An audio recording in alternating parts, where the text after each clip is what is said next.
Hey everybody, welcome back to another Tier List Tuesday. Today we are talking about the meanest, the nastiest, the most gruesomest combat units of Warhammer 40k 10th edition. That's right, which melee units can both take and give punches. What's best, like, just slugging it out in the center of the board? You know, they say that 10th edition is a shooting person's edition, but you know what? These units have something to say about that. They either don't get shot, or they show up inside you, or they just kill you and don't ask questions, all things considered. We are ranking the 10 most nastiest close combat units in the game. This is both based on their combat potential, their competitive usability, just kind of how gruesome they are. That's right. Which ones are the best ones you want to have on your side when the going gets tough over objectives? Absolutely. As always, don't forget to like this video, leave a comment, and subscribe to our channel. It really helps keeping us going and helps us keep producing this kind of content for you. And if you have any thoughts for this kind of content, leave us a comment in our comment section here, or even message us on Discord. How do you join this Discord server, you ask? Well, you can check out the War Room. That's our subscribers only area where we have tons of awesome content. We do 3 coaching matches per week. We do a strategy session, 2 10-minute tips, and right now we have faction fundamentals releasing as well on all the various factions of the game. So if you want to learn the game, become your best, and just generally get better at Warhammer, become part of our Discord community, check out all these videos, check out our 3-day free trial. It's in the link below, warroom.vhx.tv. It's 3 days. You get to all experience all the wonderfulness, and I guarantee you're going to love it. All right, Jack, let's get into it. Let's get into it. Number 10. This one's a bit of an oddball pick, but Paladins. Paladins. Grey Knight Paladins. You're a Grey Knight guy, Jack. Tell me about these Paladins. That's right. As we are talking right now, I am in Belgium going to the WTC. I have a unit of 10 of these guys in my list. Wow. What do they do? So, what they do is, first off, be overpriced. But, if you ignore that, what do you get for their price? You get a Terminator with 4 attacks that hits on 2s. Hits on 2s in shooting and combat, even with heavy weapons. Don't care. And is Strength 6, AP 2, Damage 2. And you can modify that combat profile in a number of ways. You can give them a Chaplain for +1 to wound. You can give them a Brother Captain for sustained hits on all their psychic weapons, which is all of it. You can make them ignore modifiers to hit, wound, damage, saving, throw, etc. with the Grand Master. So you have a number of options to amp up their damage in combat if you want. So 40 attack, strength 6, AP 2, 2 damage. Any rerolls in here? No rerolls, but you can give them devastating wounds. Dev wounds is always a crazy rule there. That's right. And you can give them +1 to wound or sustained hits, which are both very, very good. And then on the defensive end, they are a Terminator with access to Armor of Contempt, as well as being -1 to wound if your opponent's strength is higher than their toughness. Yeah. I've had these things rock up into Wardens and just lose like a guy. What makes these so potent is that there's just 10 of them. They have a ludicrous number of attacks and a pretty good profile, and you can add rules on top of that. And they're so durable, they just don't go down, so they just keep hitting you all game long. That's right. And they're also very mobile for a Terminator. They're very hard to get to grips with, so they usually choose when they want to fight, and that's usually when you don't want to fight them. Yeah, that's a good time. It's a real good time to be in combat, is when your opponent would rather not be. But you know what might not care about these Grey Knight Terminators? Our number 9 choice, the Demons. We've got Blood Crushers with the Skull Taker. The Rendmaster on Skull Throne. The Rendmaster on Skull Throne. He's actually the chariot guy. You can actually go further and add the character to it as well. That is the Skull Master. What this unit does is it's going to get devastating wounds on the charge, basically. So all of your Blood Crusher mounts, which are 4 attacks per model, they're nothing special. They hit on 4s, whatever. They're like not that great, but they get dev wounds, and with 6 Blood Crushers plus a Skull Master, that's going to be 28 dice with dev wounds. But that's not all, folks. When they charge you, if that Skull Master is joined to the unit, each unit they engage on that charge, you're going to roll a d6, and for every 4+, they're going to take d3 mortal wounds. That's right. You average 7 mortal wounds on the charge before you even roll any of this unit's attacks. Speaking of attacks, Jack, when you take the Rendmaster on Blood Throne, which is added to this combo here, he's going to pick an enemy unit in the fight phase, and your whole army is going to be plus attacks, strength, and AP against it. Plus damage, strength, and AP. Damage, strength, and AP, even better. More damage, more better. These Blood Crushers hit. Not only that, but of course they're demons, so they can deep strike with Shadows of the Warp right on top of you, rapid and gears 3 inches away, all kinds of tricks. They're also toughness 7 with 4 wounds each and a 4+ invul. They are mega tough. These Blood Crushers are no joke. Absolutely not. Yeah, that kind of durability means that a lot of offensive profiles just bounce right off them. And a 4-up invuln is miserable to try to deal with. Yeah, no, it's so durable. It's not the cheapest thing, but it's also not the most expensive. This unit comes in and out of my competitive list pretty often. Yeah, absolutely. And you can definitely run kind of a thick city list from 9th edition, where you just have a lot of these and they're just all harder to kill than your opponent wants them to be. Their biggest weakness is that they kind of get tied up in close combat when they don't get the charge, because then they won't benefit from all those extra mortals or their charge wounds. But if you can get the charge, which is pretty easy in demons, they hit like a freight train, and they're awesome. They're blood crushers. Anything riding something is awesome, much like our number 8 pick over here. That's right. Great segue, Nick. Love that. We've got Thunderwolf Cavalry, and then you can join a variety of characters to them. You can join Canis Wolfborn, you can join Herald Deathwolf, you can join a Wolf Lord on Thunderwolf. All of those are great. And they just hit really, really hard on the charge. They're kind of annoying to move around the battlefield, but what you get for that is a ton of damage when they connect. And storm shields. So they get a 4-up invul, or they get an extra wound, or let me see. Yeah, they get a 4-up invul, and they have 4 wounds at toughness 6 with a 3-up armor save. So 3-up, 4-up, and 4 wounds is just obnoxious to try to deal with. As well as they each have 7 attacks. 3 with their crushing teeth and claws, 4 with their heirloom weapons, and they're only, strength 5, AP 1, damage 1, which is not that scary until they get the charge, and it's all damage 2. And if this is in a Gladius, they get a strat for AP 2, +1 to wound. Yeah. And advance and charge. Not to mention full rerolls, hits, reroll wounds, Space Marines! That's right. If one of these things connects with their Oath of Moment target, that Oath of Moment target, I don't care what it is getting punted into the sun. Yeah, I think Thunderwolves are like one of the most iconic units in Space Wolves, and I'm glad to see they're actually good in 10th edition. This is awesome. I'm here for the Space Wolves. The saga continues. The saga get handed off to Quinn. The saga goes to the Blood Angels. Number 6. Number 7. Number 7. Number 7. Death Company, and optionally with Lamartes, although Lamartes increases their durability. If you want to increase their damage, you just hand them Astorath. So Death Company are really, really good. They're one of the only good jump pack infantry melee units in the game right now. They move 12. They reroll all hits, shooting and melee for free, just a thing on their datasheet. And when they charge, on the charge in Blood Angels, they are 4 attacks at strength 9, AP 2, damage 2, with access to lance and lethal hits through a stratagem, as well as free rerolls to hit, and just generally high strength, access to lance, and having access to Inferno pistols. The loadout I like for these guys are Power Fists and Inferno pistols, so you can both shoot and punch. Lamartes gives them -1 damage, so you take a 10-man squad with Lamartes, and you are going to inflict pain. But if you put Astorath in, once a game, he can give your unit devastating wounds, and they just will kill basically anything you point them at. Yeah, this sounds like the ultimate hammer missile. When it moves 12, it charges. It has strength 9 with lance +1 to wound. Pretty much the worst it'll ever wound on is 4s, and it wounds most things on 2s. AP 2 is good enough to put most things on their invuls. 2 damage is fine, and plus the number of attacks and lethal hits, you're basically going to freight train your way through anything. Absolutely. And also Power Fist hit on 3s, which is super dope. Yes. They just run in and they punch. The Death Company on foot can get advance and charge from Tycho the Lost, as well as if they are below starting strength, they get sustained hits, and if they're below half strength, they get sustained hits too.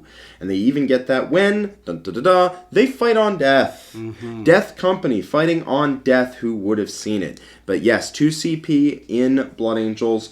When you kill them, the whole unit will swing at you. They still reroll hits. And if you're swinging on the foot guys, the ones on foot, the ones in Jump Pack, their free ability is that they reroll charges. The ones on foot is the sustained 1 and sustained 2 when they get below starting and half strength. And each model, as they swing, will activate that ability. So the first model to fight on death will just hit you normally. Second model to fight on death will reroll hits with sustained hits, which is gnarly. But as you get towards the back end of the squad, they'll reroll hits and have sustained hits too. And that's the point where you might have regretted charging them. Yeah, slow rolling that to get value as your unit dies is just icing on the cake. Death Company are nasty, nasty little menaces. But you know what's a little bit bigger, a little bit nastier, and a little bit angrier? Our number 6 pick, the Lord of Death himself, Angron. Yes.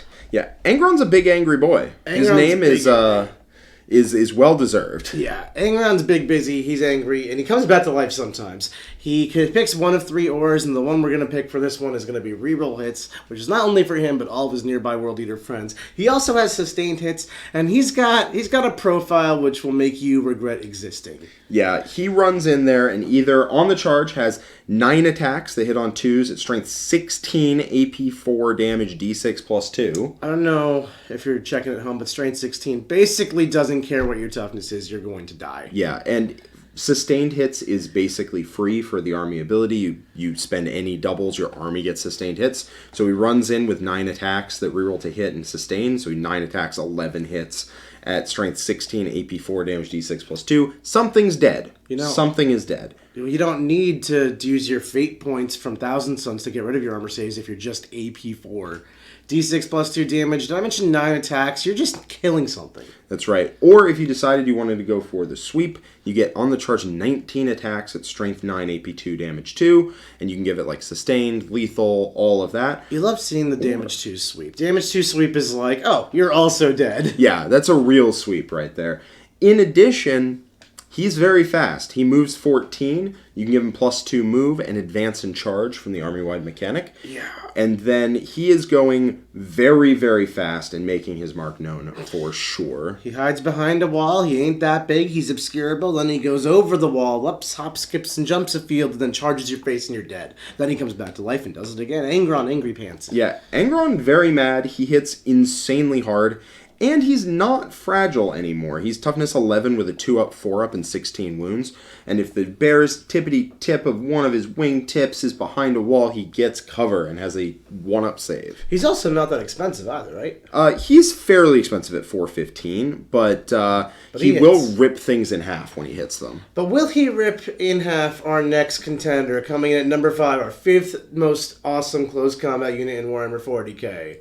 The Deathwing Knights, doubtful. Deathwing Knights are tonky in the extreme. They're very, very, very durable.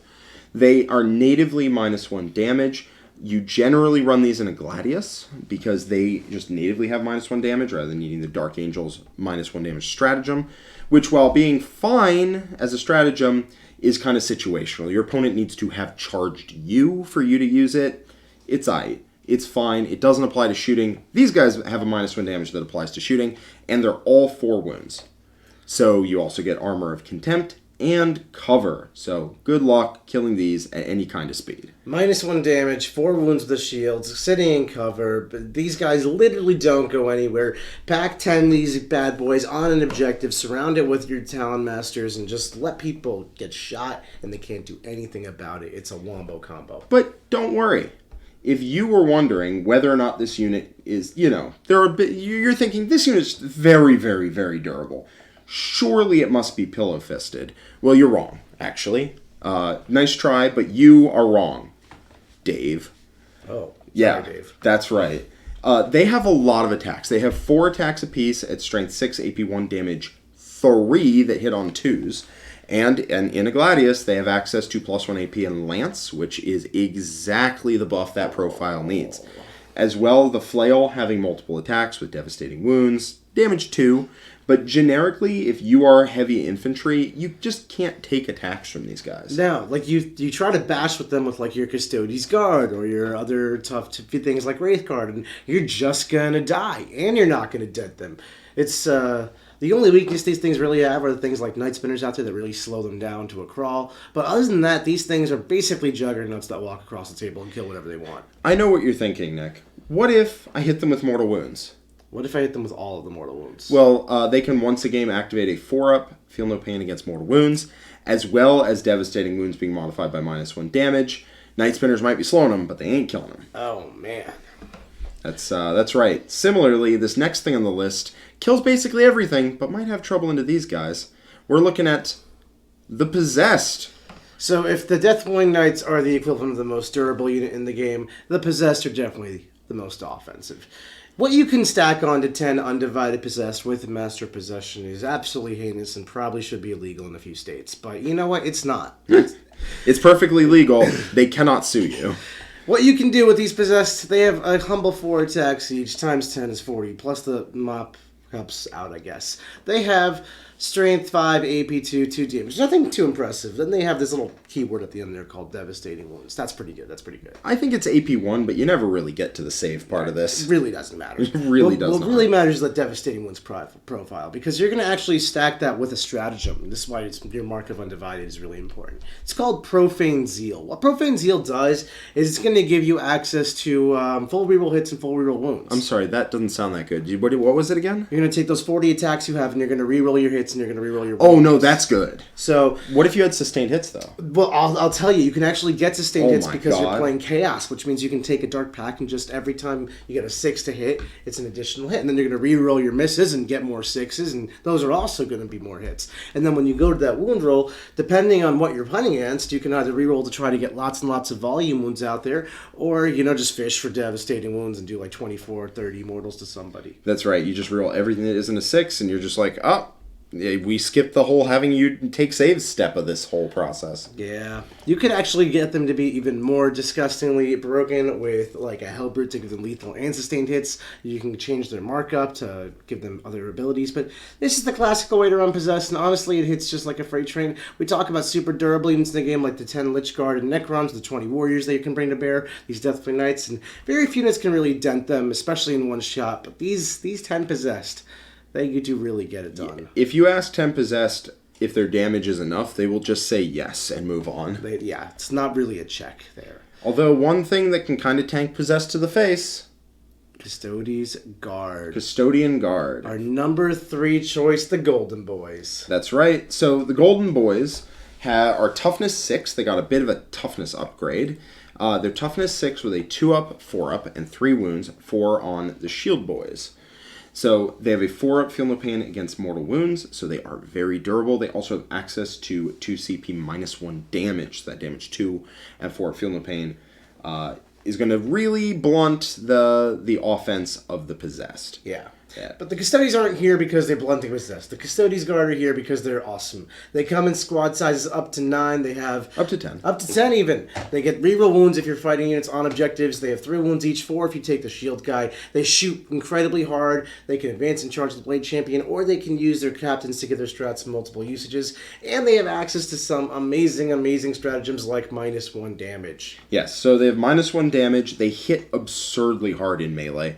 They have 5 attacks apiece. They hit on 2s at strength 7, AP2 damage 2. They can give themselves, at the start of a fight phase, they can give themselves one of 3 rules. They can get either sustained, lethal, or -1 to be hit.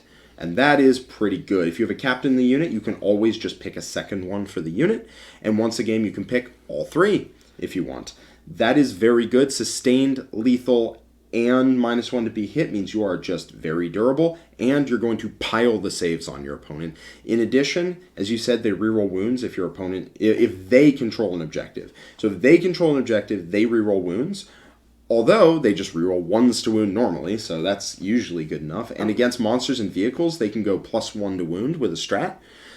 They can also get +1 attack if they're below starting strength, and +2 if they're below half. And basically, the offense these guys put out is they just pile saves on you. They're one of the best units in the game at just doing traditional damage to you. Just being like, here's 40 saves at AP2 damage 2, enjoy. In addition, if we're talking the best combat units, they can fight first, Nick. If they're on an objective, they can fight first. Fight before you, and all that damage goes right to the dome. Fight first. Basically, just win the combat phase, because no matter who charges, you're fighting first. Real simple like that.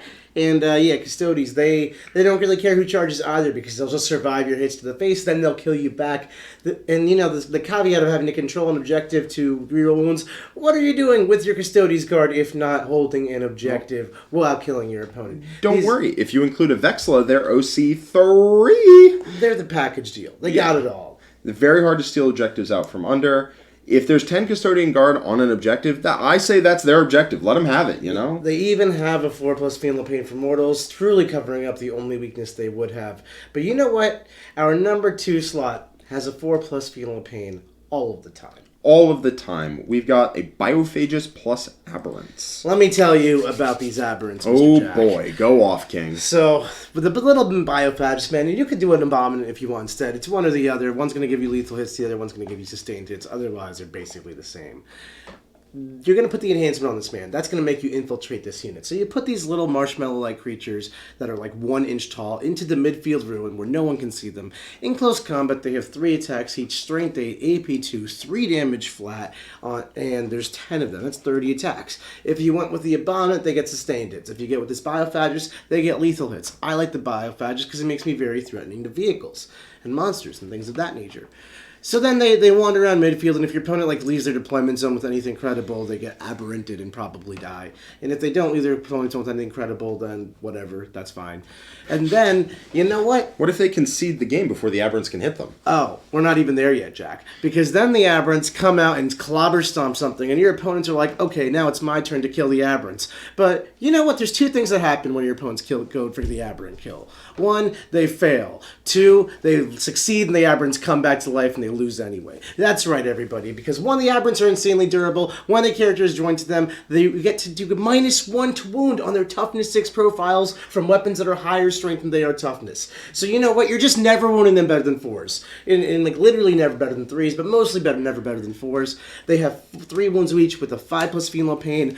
1 CP, you cannot shoot these things outside 12 inches. That's what I meant to say. 4+ female pain. I'm not going off, Jack. I know.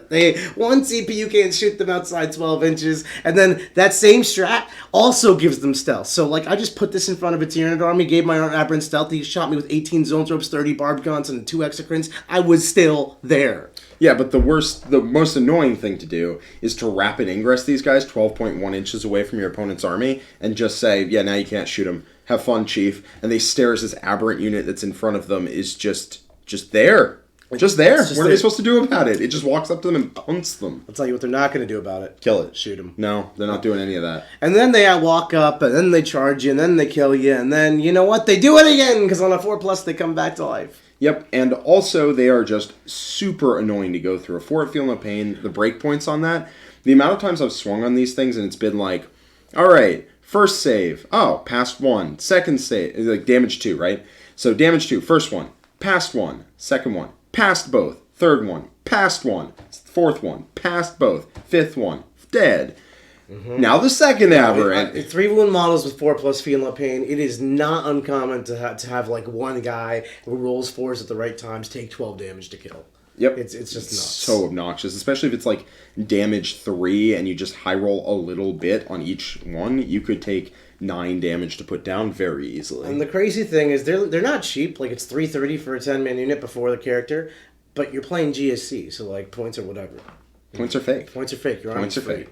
Yep, and this unit also solves a problem GSC have, where people can rush GSC down before they show up. No, they can't. These guys are here. You kind of suck at combat until you pick up a stop sign and then go to the gym. You tell them to stop. Yeah. They're reaches back. They're rushing at you, and you go, no, stop. But you know what's not been back? You know what's always been here? What's always been here, Our Nikki? number 1 choice, the king, the man, the Don, the Abaddon. The Abaddon. The Abaddon joined to 10 Terminators. There just isn't a better single unit in the game, I don't think, to just walk up the table and murder stuff. Yep, it's to a certain extent, it's the Abaddon Hype Squad. For the previous units, it's a character buffing the unit. It's almost backwards here. Yeah, this is 10 bodyguards for Abaddon. Yeah, they don't really need to do anything. They do, don't get me wrong. They do the thing. They definitely will kill you, these 10 Terminators, but they also are 30 ablative wounds for Mr. Don himself. You just roll Abaddon, if they're still twitching on the ground, they step on your corpse. So let's talk about this. Let's talk about Abaddon himself first. This man is a menace to society. Jack, what does this man do? So this man has 3 buffs he can give out. One is full rerolls to hit in a 6-inch war. Another one is 4 invulnerable save in a 6-inch war for infantry. And another one is reroll morale and battle shock. And you're not taking that one. You can, I guess, whatever. Anyway, point being that he also has every buff he has every keyword in the world, which means every strat is really good on his unit.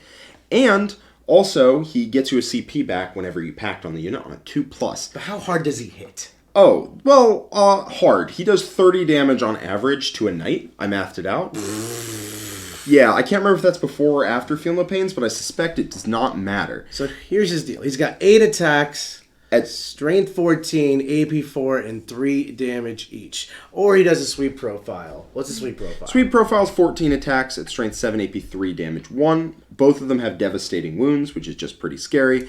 He'll have reroll hits and wounds from Profane Zeal, and because he has every mark, he will get either lethal on 5s or sustained on 5s, although he'll most of the time get sustained because 14 attacks. Strength 14. And then you rock up to a knight, you go 8 attacks, 12 hits, 11 wounds, no save, 33 damage. Bye. Yeah, basically this man takes Chaos, the keyword-based faction that uses its keyword synergies to unlock its potential, and says, I have all of them. So he's Mark of Undivided, Khorne, Tzeentch, Nurgle, and Slaanesh, which unlocks all of his stratagems and all the ways Dark Pacts interacts all at once simultaneously. Joined to the 10 Terminators, he conveys all of these marks of Chaos upon those 10 Terminators, and then your whole unit is going to have access to every stratagem. Khorne will let them fight on death on 3+, Slaanesh will give them access to fall back, advance, and charge, and do stuff, and then Nurgle will make them stealth and unshootable outside 12 inches. That's your mechanism to traverse the table. Tzeentch will heal you for 3 wounds and revive an entire model. And then, of course, Undivided Profane Zeal. We've talked about it. It's insanity. Reroll all hits, reroll all wounds. Works in both shooting and combat. But if you don't want to use Profane Zeal, maybe you have other plans for it that turn, Terminators reroll hits when they pact. And they give that to Abaddon, and I don't know if you saw his offensive profile. He doesn't need reroll wounds to kill you, but he'll use it if he's got it. He has them. He'll take them. So based on what your Dark Pact of choice is and combined with your mark, you're actually going to trigger one of your either lethal or sustained hits on 5s. If you're doing this in the shooting phase with your really awesome combi weapons and your Reaper autocannons, then you can do Slaanesh, or Tzeentch rather, for lethal hits on 5s, or Nurgle for sustained hits on 5s, where you'll then trigger more attempts for devastating wounds when you reroll all your wounds with Profane Zeal. In close combat, which is of course this whole tier list point, you have the Khorne for lethal hits on 5s with your reroll hits from Abaddon or just being Terminators, or Slaanesh for sustained hits on 5s. And you know what the Terminators be packing? 6 Power Fists and 2 Chain Fists along with a couple of cursed weapons. They are not slouches in close combat. With full rerolls to hit, sustained hits, lethal hits, whichever you choose, full rerolls to wound, basically no matter what you are not going to survive. I'm pretty sure that unit in one activation, if you perfectly split its attacks, could drop 3 big knights in one turn. Jack is still running the calculators over here, but he's killing every knight in 40k. Every night. These guys walk up the table at you, tell you, no, you're not shooting me, but would you like to fight? And you go, no, I wouldn't. They're like, too bad, wasn't asking, you're dead. So that's why this unit's number 1. There's basically nothing that can touch it. You can't shoot it. It advances and charges. It was shooting you on the way up. It's 10 Terminators and Abaddon with stealth. It's not easy to kill. It heals itself. It fights on death, so like good luck with that also. And by the way, you're dead in so many different languages that they invented a new one. That's right, some weird chaos thing. It's also, you can do tricks with it. Stuff like, I declare shots on it. Would you like to make would you like to make yourself not able to shoot? You're like, not able to be shot? No, I'll take it. Lose 1 Terminator. All right, now I can't be shot. Sick. Revive the guy forward, advance and charge, and get a whole ton of extra distance. Jack, that sounds like some War Room trickery. The War Room is actually where we teach you how to use all these cool combos, units, and stuff practically on the table to kill those 3 knights or set up some wombo combos that win you the game, help you learn the game, and become your best. So if you're interested in joining the War Room, I implore you to check out the link below, thewarroom.vhx.tv. That's literally where we teach you how to win championships like ATC or compete at the World Team Championships, which Jack is actually at right now. Hey. It's a time warp. We're in the past. We're in the past. So if you like being in the past, the present, or the future, and you like this content, subscribe to this channel, like the video, and leave us a comment letting us know what you thought. If you think we missed any of the most awesome combat units, let us know. Or if you want to rearrange them, or if you think we're wrong, which is impossible, you just type it down there. The algorithm gods do not care. They'll carry on all the same. All right. I think that's it for us for today. Tier List Tuesday! Tier List Tuesday! Tier List Tuesday. Bye-bye.